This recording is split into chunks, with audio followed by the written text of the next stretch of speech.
Kami berada di Ranupani, desa terakhir sebelum Gunung Semeru di Kabupaten Lumajang. Luasnya hanya 500 hektar dan terletak di dalam kawasan Taman Nasional Bromo Tengger Semeru, sehingga disebut kawasan enklave atau kantong. Perluasan lahan hampir mustahil karena itu berarti akan membuka kawasan hutan di wilayah yang seharusnya dilestarikan. Maka, meski penduduknya terus bertambah hingga 1.300 jiwa, luas lahan pertaniannya tetap. Karena itu, meski Kentang mendatangkan kesejahteraan, pemerintah tengah menggeser desa ini menjadi desa wisata. Kawasan Taman Nasional Bromo Tengger Semeru sendiri termasuk 10 tujuan wisata nasional yang akan digenjot untuk mendatangkan devisa dan target kunjungan 20 juta wisatawan asing pada tahun 2019. Tapi benarkah ini yang diharapkan warga? Jawaban atas pertanyaan itulah yang ingin kami temukan di sini.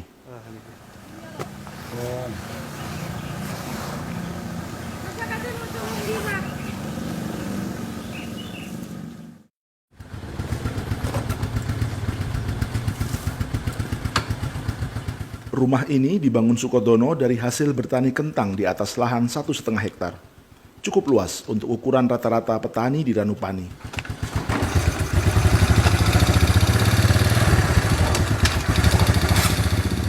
Pagi itu, ia akan menyemprot kentang-kentangnya.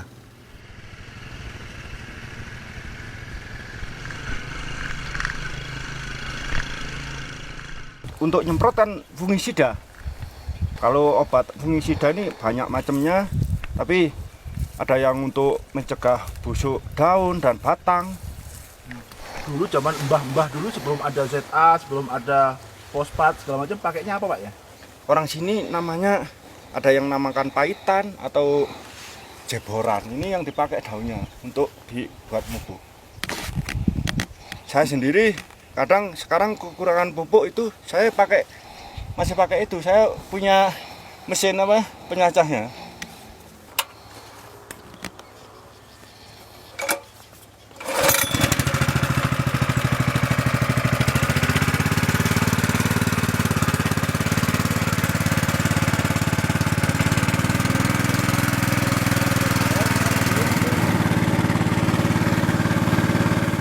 Menurut Suko, 1/4 hektar lahan kentang dapat menghasilkan pendapatan kotor hingga 30 juta rupiah.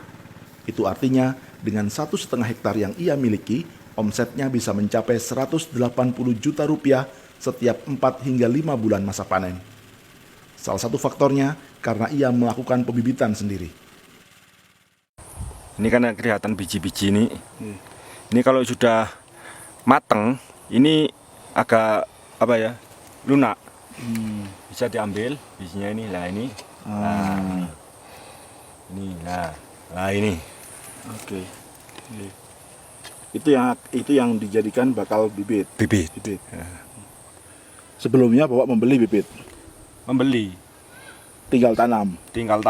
Tapi setelah dari dia yang saya punya inisiatif, kok baikan di tempat kami daripada di dataran tinggi Dieng. Jadi saya tertarik untuk bikin, dan caranya pembedengan saya praktekin sendiri di sini. Saya di sana cuma dikasih tahu, oh Pak ini loh tempat kami pembedengan, caranya begini-begini. Saya nggak dikasih tahu, cuma disuruh lihat ini di lahan. Terus di sini saya kembangin sendiri cara tanamnya, cara perawatannya. Ternyata di sini bisa setinggi kayak gini. Untuk nanti kita bisa lihat yang pembedengan.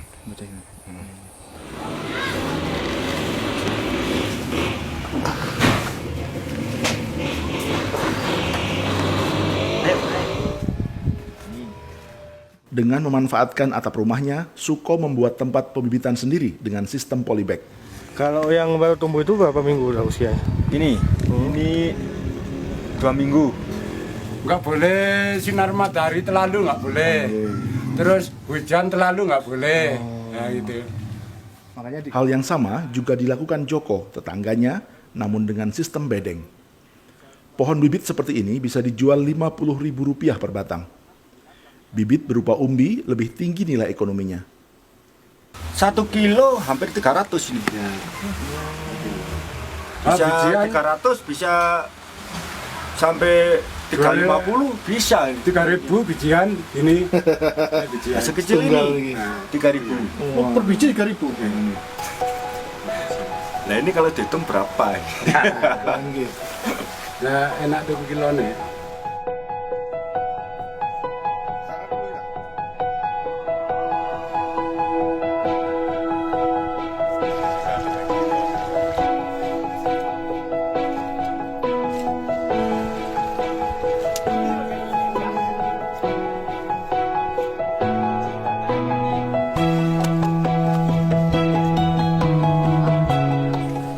Ini ada yang kurang gede ini. Kalau lu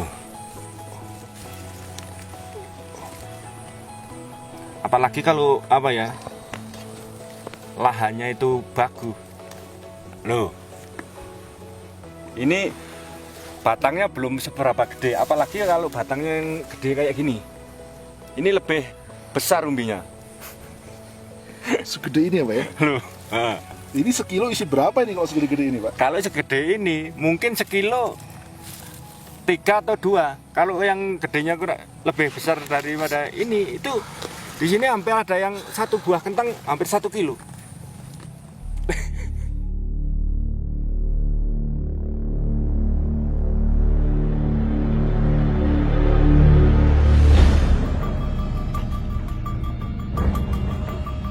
Semeru, gunung tertinggi di Pulau Jawa ini menjanjikan kesuburan melalui abu vulkanik yang disemburkannya.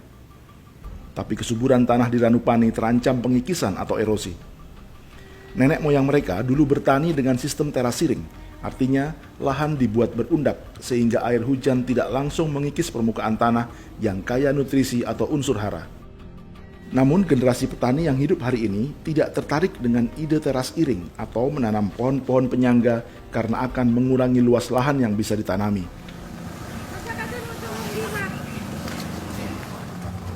Joko misalnya mewarisi lahan 1,5 hektar dari ayahnya. Sang ayah dulu memiliki tanah 4 hektar. Dengan tanah seluas itu, ide teras iring atau pohon-pohon penahan erosi mungkin dianggap tidak mengganggu produktivitas. Namun kini 4 hektar itu telah dibagi dengan ketiga anaknya, termasuk Joko. Anak Joko kelak juga akan mewarisi lahan yang semakin kecil. Putrane pun pinten sakniki? Kali. Kali. Nggih. Nah, mangke menanjen dengan sepa dibagi loro malih. Nggih. Nah, terus kumanan 3/4 hektar edang ngoten nggih. Nggih. Menurut jenengan putra-putra jenengan mangke tasik nerusaken pertanian napa terus pundi? Nggih, kemungkinan besar nggih tani, Pak, nek tiyang Ranupani pun. Mboten. Katae ngoten niku. Lah rumiyin jenengan sekolanipun napa? SD, Pak. SD nggih. Nggih. Mangke-mangke putra-putrane Nggih nek saged nggih lanjut, Pak. Eman. ngantos pundi misalnya? Nggih tergantung larene mawon. Ngantos kuliah ngoten. Sak kersane larene ngoten, Pak. Misalnya larene purun kuliah terus kuliah nang Surabaya Nggih, terus alhamdulillah, Pak, nggih. terus jadi dokter ngoten. LVE. Tapi terus ndak gelem mulai, terus tanah ya napa? Kita nangis. Nggih digarap tiyang sepah, Pak.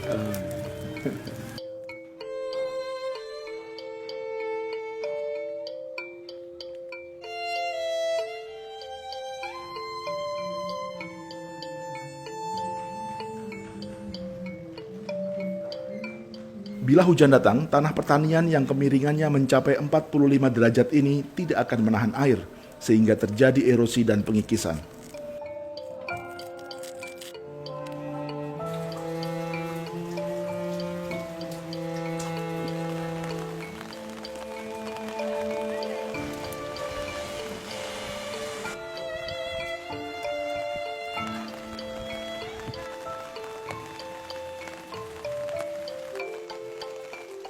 Bila kondisi ini terus terjadi, maka lahan di Ranupani hanya akan menyisakan bebatuan atau padas, tanpa lapisan humus.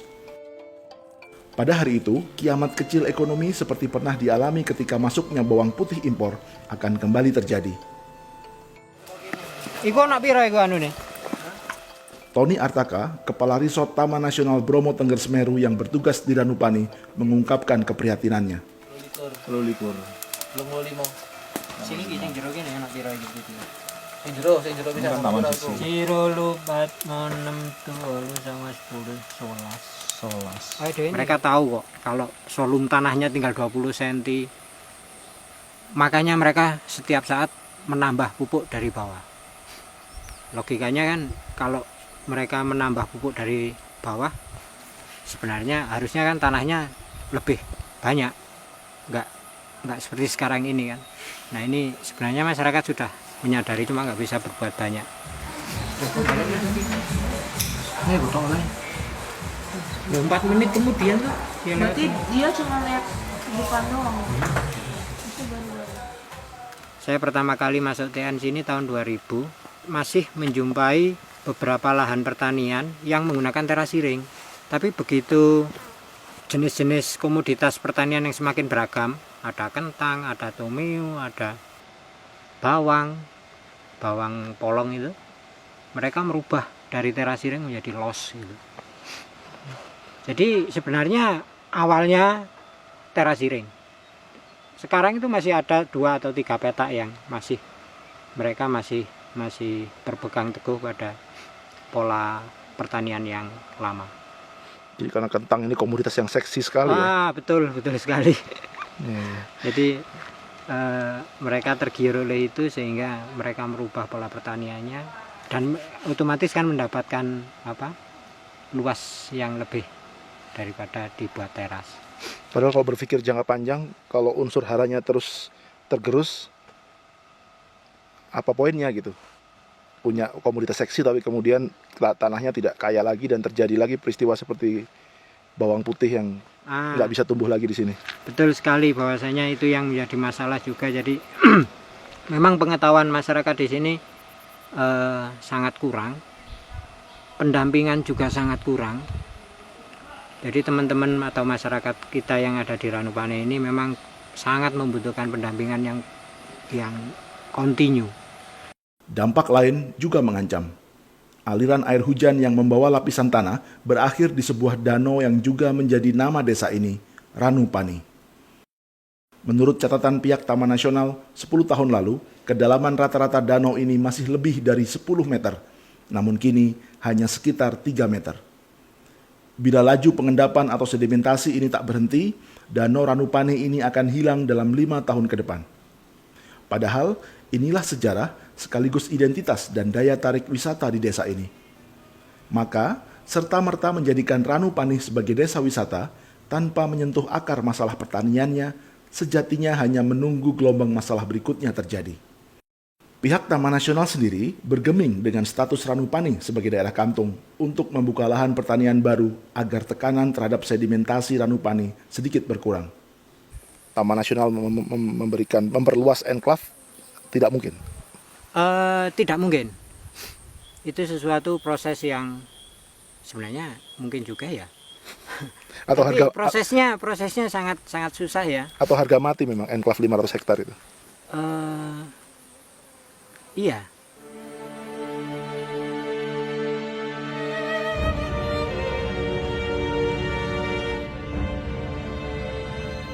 Di tengah kondisi seperti inilah, pemerintah mendorong agar Ranupane menjadi desa wisata. Niatnya baik, agar ada alternatif sumber ekonomi di tengah keterbatasan lahan dan pertambahan jumlah penduduk. Wisata ini menjadi sesuatu yang menyajikan bagi lapangan kerja masyarakat untuk ke depan. Dengan tetap mempertahankan nilai-nilai tradisional dan mempertahankan pertanian pegunungan. Cuma dengan pola yang lebih ramah lingkungan. Jadi output dari RPJM desa kemarin itu yang sudah disepakati juga di tingkat Kabupaten Lumajang, hanya saja nanti diproses pelaksanaan karena desa wisata ini sesuatu yang sangat berat kalau pelakunya masyarakat itu sendiri tidak berkomitmen bersama-sama.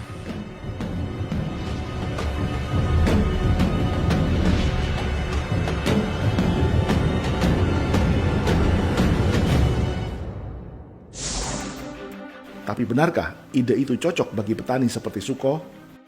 Bagaimana tanggapan mereka yang sudah terjun di jasa wisata seperti mantan kepala desa Ranupane ini?